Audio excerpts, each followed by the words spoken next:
fundamental. Vamos falar do filme que está dando polêmica aqui, né? O Ainda Estou Aqui, né? É aquela coisa, em cima daquilo que a gente falou, a Globo está assim, rasgando a seda, falando mal do filme, voltou a exibir os normais lá na TV por assinatura, é a Fernanda Torres, agora com a possibilidade de talvez até levar um Oscar, eu ainda estou aqui. Então me vem assim na cabeça o bom e velho Brizola, o que a Globo é a favor, nós é contra, o que é contra a gente é a favor.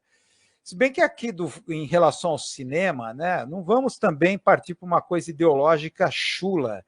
A gente tem que ver o filme enquanto produto e um filme em relação ao contexto no qual ele está se inserindo nesse momento. Tá? Vocês já devem ter percebido que a nossa metodologia aqui nessa live é sempre juntar os temas a uma espécie de zeitgeist, um espírito da época. E eu acho que esse filme, ver esse filme, Eu Ainda Estou Aqui, assistir a esse filme ou tentar criticá-lo, ou tentar analisá-lo, cai numa coisa que eu acho que a gente está acostumado, eu diria que a gente foi treinado, a gente é treinado a fazer isso, a considerar um filme apenas pelo seu conteúdo. Então a gente vê o filme pelo conteúdo. O Ainda Estou Aqui fala do quê? Da ditadura militar, dos anos de chumbo, a triste história de uma família, a família Paiva, cujo pai desapareceu, foi levado pela polícia militar, ele foi torturado e mataram o cara e sumiram o corpo. Tá? Então, é esse o conteúdo, assim como as pessoas veem. É uma denúncia contra os tempos sombrios que tem que ser evitados, que retornemos. A gente não pode deixar que isso volte para o país. Ainda mais de uma extrema-direita ou de atos que ocorreram como o do 8 do 1, que supostamente uma tentativa de golpe de Estado, que foi o 8 do 1. Então, esse filme é um alerta para que os horrores da ditadura militar não voltem mais para esse país. Por isso temos que defender a democracia. Isso é uma leitura de conteúdo. Então a gente foi treinado a ver filmes pelo conteúdo. Do que o filme fala? Que legal, denuncia a ditadura militar. Só que o problema é que existem outros planos de uma análise cinematográfica. Tem o plano da linguagem, o contexto e principalmente as relações sociais e de classe que envolve a fabricação de um produto cultural. Um produto cultural é um produto industrial, ele é feito como se fosse numa linha de montagem. Principalmente o cinema, esse cinema da Globo Filmes, Globoplay, que daqui a pouco vamos falar dos interesses que estão por trás da Globoplay nesse filme, é feito numa escala industrial. Há uma relações sociais de produção numa análise materialista histórica envolvidas. Então, tudo isso tem que ser visto ao analisar um filme. E é dessa maneira que essa live e o próprio blog, o Cinema Secreto Cine Gnose, faz a análise dos filmes. Tá? A gente tenta ver o filme não apenas pelo conteúdo, mas também pela sua linguagem. Tá? Então, esse filme é considerado, na minha opinião, o trabalho mais pessoal do Walter Salles, tá? O diretor do filme. Por quê? Porque o Salles ele conhecia a família Paiva quando ele tinha 12 anos. Então, ele fez uma amizade, principalmente com a filha do meio, a Ana Lúcia, que é retratada lá no filme pela Bárbara Luz, que representa a filha do meio que se chamava Ana. Tá? Então, ele foi amigo pessoal da família ali como adolescente, ali no Rio de Janeiro, no início dos anos 70. Tá? É o filme mais pessoal do Walter Salles, diferente dos outros filmes, Central do Brasil, Terra Estrangeira. Esse filme tem a ver com a sua própria adolescência. Então, ele é baseado no livro do Marcelo Rubens Paiva, vocês sabem disso, que é um livro de 2015, em que esse livro trata dos efeitos na família do Marcelo Rubens Paiva, do desaparecimento do pai, e como a Eunice, tá? Ela tentou, de várias maneiras, encontrar o corpo do marido, mas ela o esforço dela, pessoal, em manter a família, a casa funcionando, tá? Uma amostra de resistência, resiliência de uma esposa, que ao mesmo tempo tinha que manter as aparências para os filhos, manter a casa funcionando, afinal os filhos estavam estudando, tinha a sua vida, e ao mesmo tempo preocupada em resolver o mistério que envolvia o desaparecimento do seu próprio marido. E isso é o tema do filme. E o Walter Salles, ele fez questão de ser muito fiel ao livro, né? Isso foi uma opção que a gente tem que discutir. Que opção foi essa? A gente sabe que toda adaptação do cinema, não existe essa questão de que o filme ele tem que ser fiel ou não. Em geral, as adaptações, o que eles fazem? Eles dão uma versão, muitas vezes pega o tema que está no livro e expande esse tema, tá? Então, daí, porque é um filme muito pessoal, né, do Walter Salles, tão pessoal que ele resolveu ser muito fiel ao livro do Marcelo Rubens Paiva, tá? Ser muito fiel, porque ele conhecia, tinha uma relação pessoal ali com a própria família. Outra questão é ver o filme como produto, tá? A TV Globo, principalmente com a Globoplay, ela passa um momento muito especial, tá? Porque ela está querendo alcançar um mercado internacional. Porque, é claro, a Globo conseguiu fazer isso com relativo sucesso com suas telenovelas, Escravizaura, passando em diversos países. Só que o problema é que ela criou um modelo, né, de distribuição das suas telenovelas em que ela modulava o número de capítulos para cada país, editava a novela e tal. Só que ainda o mercado internacional de cinema e audiovisual ainda é uma barreira muito forte para a TV Globo. Tá? E a TV Globo está no momento que ela está querendo se reinventar. E além da TV aberta, ainda mais com essa plataforma Globoplay. Então, esse filme, Ainda Estou Aqui, é a grande cartada desse projeto, né? Só que a questão é o seguinte, os distribuidores internacionais. Então, é a Sony Pictures que está distribuindo esse filme. Como atrair a atenção dos distribuidores internacionais? Para você conseguir atrair atenção e um distribuidor se interessar pelo seu filme, distribuir pelo mercado internacional, ele tem que cumprir um certo quesito. É o que eu chamo de linguagem internacional popular. Linguagem internacional popular é um modelo de linguagem abstrato, vamos dizer assim, não importa se o filme vem de qual país, ele tem que seguir um modelo abstrato de linguagem, de narrativa, que a gente está chamando aqui de linguagem internacional popular, tá? Que a gente pode definir de uma certa maneira. É uma certa visibilidade, fotogenia, um tipo de narrativa. São esquemas assim mais abstratos, maneira de trabalhar plano de câmera, corte, edição, um tipo de padrão internacional. Se o filme atende esse padrão internacional, esse padrão, vamos dizer assim, mais abstrato, então ele é aceito pela distribuidora. Então, o chamado cinema da retomada, no final, na segunda metade dos anos 90 brasileiro, desde o Terra Estrangeira, Central do Brasil, que foi concorrer ao Oscar, O Quatrilho, que, se não me engano, foi concorrer ao Oscar de melhor filme.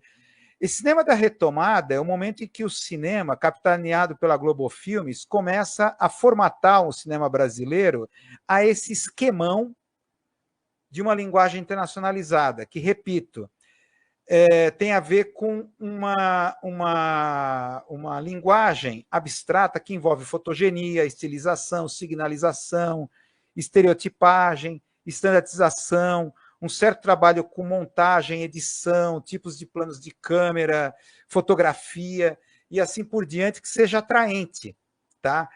E esse filme, Eu Ainda Estou Aqui, ele segue um exemplo desse padrão de linguagem internacional popular, é que ele trabalha rigidamente com o esquema de quebra da ordem e retorno à ordem. Eu não sei quantos aqui assistiram ao filme, mas o que me marcou na narrativa é esse esquema de quebra da ordem e retorno à ordem.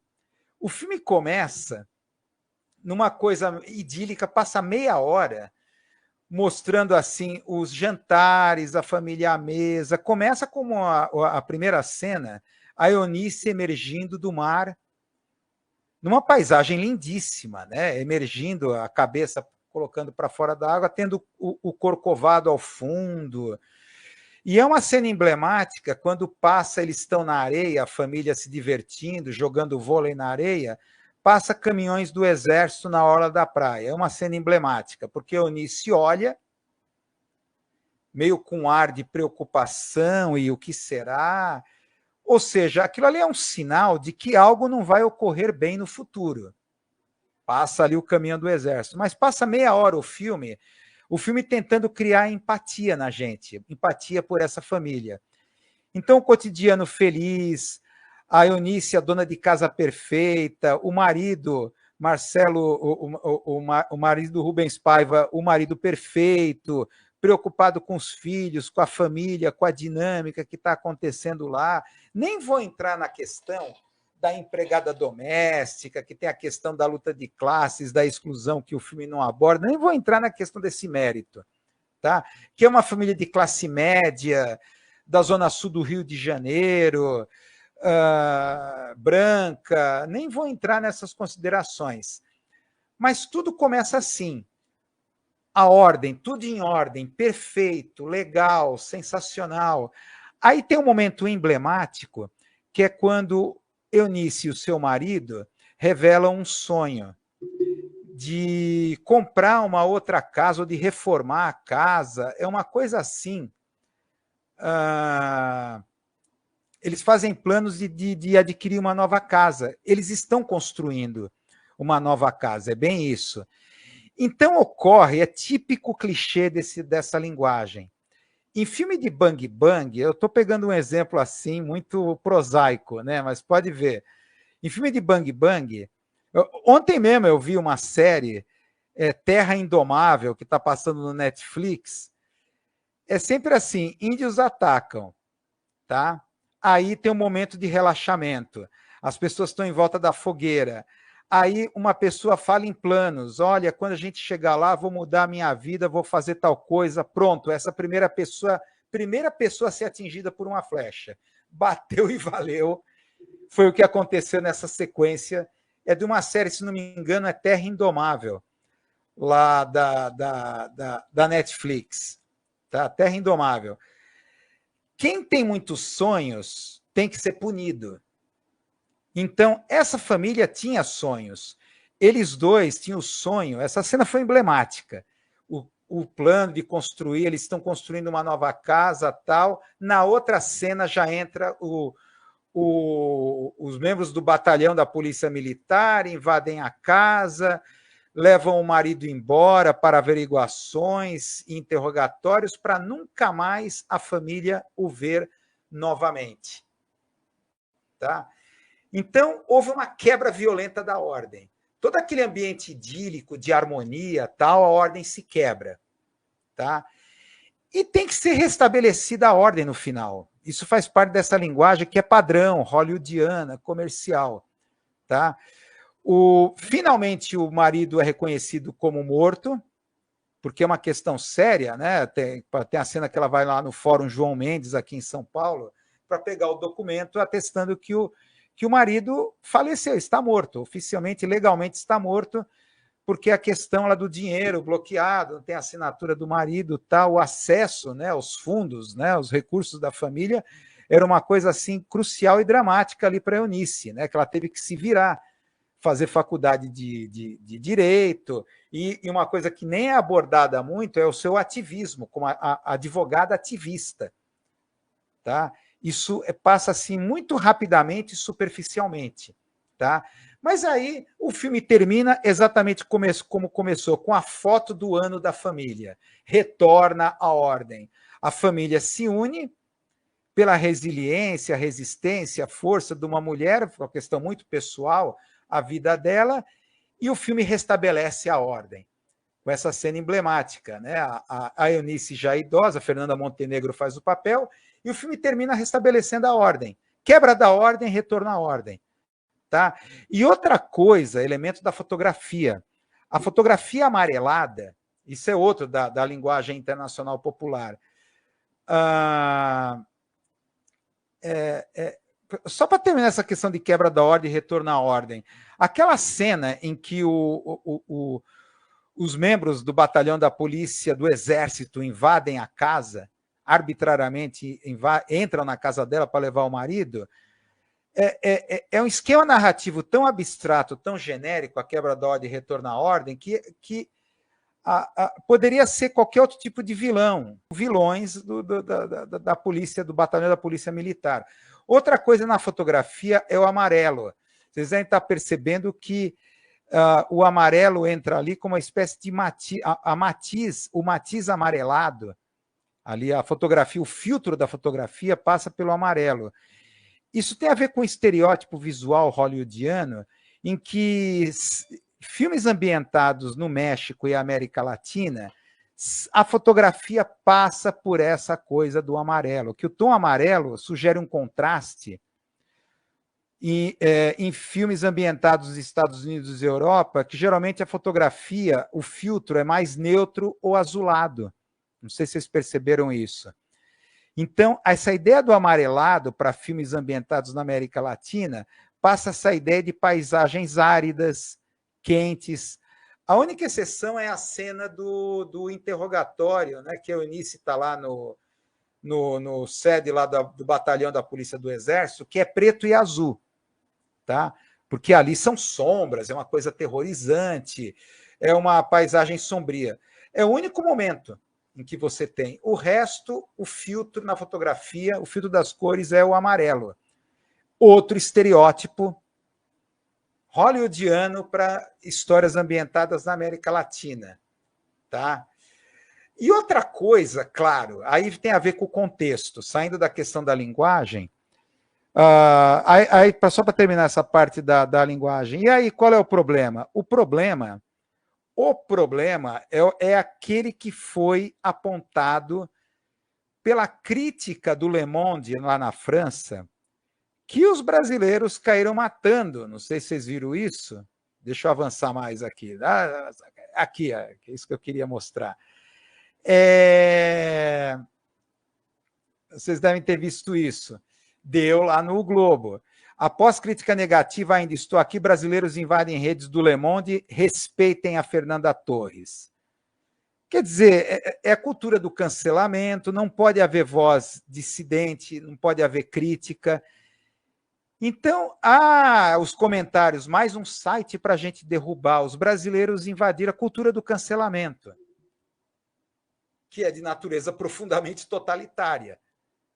Tá? Só não invadem aqui o meu chat com essas coisas, porque aqui a audiência vamos dizer, a audiência aqui é ínfima, mas se aqui tivesse uma puta audiência de milhões, já tentariam derrubar e me cancelando aqui, por ser contra a Fernanda Torres. Tá? Tornar pessoal, qualquer crítica que você faz estética vira pessoal. O foco do Le Monde é muito parecido, claro que não entra, que é outra coisa diferente, mas virou muito melodramático. Claro que eu não concordo com a crítica que o Le Monde fala, que foi assim monocórdica a atuação da Fernanda Torres. Claro, é Eunice, ela é um sofrimento, ela tem um sofrimento, a atenção dela, ela está muda, introspectiva, tentando manter as aparências, mas dentro dela está explodindo tudo. Né? Isso é o personagem da Eunice, é isso mesmo. Então, essa crítica eu não concordo do Le Monde, mas essa coisa que essa linguagem internacional popular leva a uma coisa melodramática, pessoaliza demais. E como o próprio Le Monde colocou, os mecanismos, as engrenagens da ditadura ficou em segundo plano ali. Virou um drama, uma história de resistência e resiliência de uma mulher tentando salvar a sua família diante de uma crise. Tá? Pessoalizou, isso faz parte dessa linguagem internacional popular. Você pessoaliza. Então, todo o contexto ali político tal vira um mero pano de fundo, um pretexto para uma história. A própria Fernanda Torres, em entrevistas lá, em várias entrevistas que teve lá, a crítica especializada, falou, olha, esse filme não é um filme sobre a esquerda, ou sobre a militância na ditadura militar, é sobre uma família.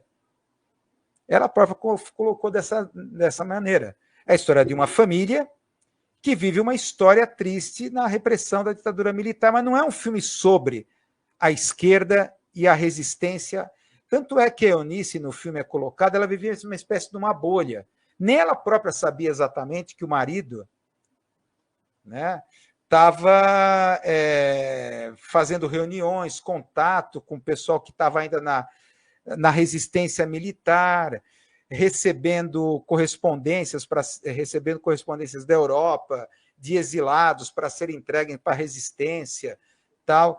Então, quando vieram aqueles policiais lá do batalhão do Exército, ela ficou meio, o que está acontecendo, tal. Ela apenas desconfiava, mas ela vivia numa espécie de uma bolha ali, numa redoma, e acaba descobrindo o que ocorreu. Outra questão, que daí vem o título aqui da cordialidade da luta de classes brasileiras, é o Walter Salles, o Valtinho, o Walter Salles. Ele é um herdeiro, o herdeiro de um banqueiro, o João Moreira Salles. Tá? O patriarca lá, João Moreira Salles, o patriarca da família do qual ele é herdeiro, ele cresceu, a sua riqueza veio o quê? Da escravidão, que depois, da abolição da escravatura, abriu uma casa bancária. Tá?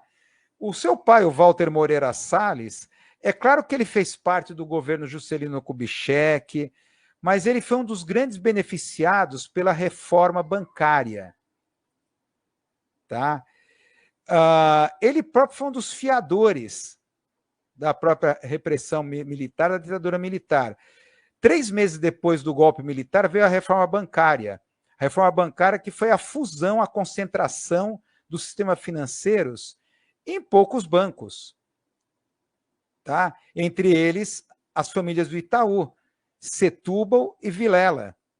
Tá? E o pai do cineasta, do Walter Salles, o Walter Moreira Salles. Tá? Entre outras coisas. Aí vem a questão da opção estética da adaptação do livro. Na minha opinião, foi uma opção de classe. Uma opção de classe social.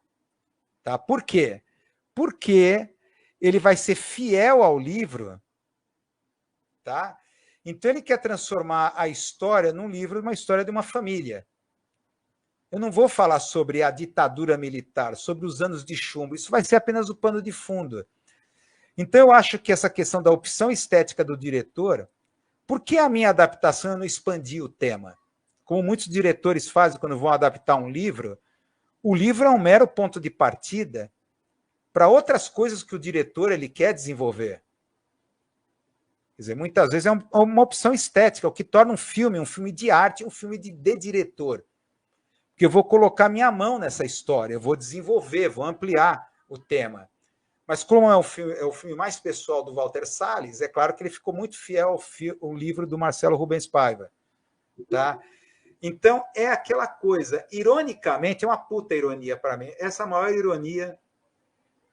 Quer dizer, o filme vai ter o reconhecimento internacional, que tanto busca onde? Lá nos Estados Unidos, na indústria do entretenimento norte-americana, cuja indústria é que criou o cimento ideológico ao vender, a passar aqui para o Brasil, o American Way of Life, através das suas séries, desenhos animados, séries de TV, filmes. O American Way of Life é o que, promovido pela indústria do entretenimento norte-americana, teve um papel fundamental de cimento ideológico na classe média que apoiou o golpe militar brasileiro, que viu no golpe militar e afastar esses comunistas do poder a modernização do Brasil. Aí eu vou ter o quê? Eu vou ter aquele forno elétrico igual a da Feiticeira, da série A Feiticeira. Né? Eu vou ter aquele aspirador de pau igual da série A Gina é um Gênio. É irônico isso, né? Vai encontrar nos Estados Unidos o país que deu apoio logístico ao golpe militar, né? Financiou uma série de golpes sangrentos militares aqui no Argentina, Brasil, e é lá que vai ter o reconhecimento internacional que vão pagar pau, porque a A Fernanda Torres ganhou o Golden Globes. E pode ganhar o Oscar. Melhor filme ou melhor atriz, quem sabe? É uma ironia. É realmente essa síndrome de Estocolmo, meu. Essa coisa que eu simplesmente eu não aguento. Aí você vê uma puta falta de esperança, viu? Mas esperança mesmo a gente tem com o David Lynch, viu? É com o David Lynch. Vamos falar do David Lynch agora, né? Ele faleceu assim de uma forma sincrônica. A gente falou dele na quarta-feira e ele faleceu, acho que naquele mesmo dia que a gente tocou nele. Eu queria começar a falar dele a partir aqui desse curta, What Did Jack Do? Tá? Esse curta que está lá na Netflix, é de 2016, é o final, eu acho que é o fechamento dele. Para sintetizar aqui, esse filme ele retorna aos temas do Eraserhead, a linda fotografia em preto e branco. Não sei se vocês já viram que é uma história bizarra